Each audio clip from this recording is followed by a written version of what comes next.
Country হোমে আমার আগের ওভেনটা পাঠিয়ে দিয়েছি। ওভেনটা সাইজে একটু ছোট ছিল। আমার আসলে চাহিদা অনুযায়ী একটু বড় ওভেন দরকার ছিল। মিয়াকো ব্র্যান্ডের ইলেকট্রিক ওভেন, গ্লাস ডোর, যে কোনো আইটেমই সহজে করা যাবে। প্রথমটা টেম্পারেচার কন্ট্রোল নব, সেকেন্ডটা ফাংশন সিলেক্টর নব, তার পরেরটা হিটার সিলেক্টর নব, আর সবার শেষেরটা হচ্ছে টাইমার কন্ট্রোল নব। ডোর হ্যান্ডেল দেওয়া আছে যার কারণে খুব সহজে খোলা বা বন্ধ করা যায়, আর ভিতরের ইন্টেরিয়রটা কিন্তু আমার বেশ ভালো লেগেছে। কনভেকশন ওভেন হওয়ার কারণে ভিতরে এক ফ্যান দেওয়া আছে যেটা এয়ার সার্কুলেশনের জন্য সাহায্য করে। ওভেনটার ক্যাপাসিটি 40 লিটার।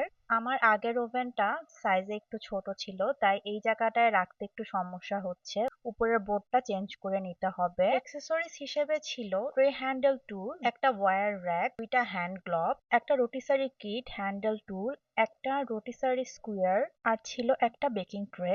ইউজার ম্যানুয়াল আর ওয়ারেন্টি কার্ড তো ছিলই। ওভেনটা প্রিহিট করতে দিয়ে দুনিয়ার সবচেয়ে সহজ আর হেলদিয়েস্ট কেক বানাবো। আপনারা এই রেসিপিটা অনেক আগেও অনেকবার দেখেছেন। আমার মেয়েদের জন্য স্পেশালি আমি করে থাকি খেজুর দিয়ে চকলেট কেক। খেজুর থেকে বিচি সরিয়ে নিয়ে আমি একটু ওভেনে গরম করে নরম করে নিব। আপনারা ভিজিয়েও রাখতে পারেন। তারপরে ডিম, কোকো পাউডার, আমি নর্মালি অলিভ অয়েল ইউজ করি, আমার অলিভ অয়েলটা নাই, তাই হচ্ছে সয়াবিন তেল দিয়ে একটু ব্লেন্ড করে নিলাম।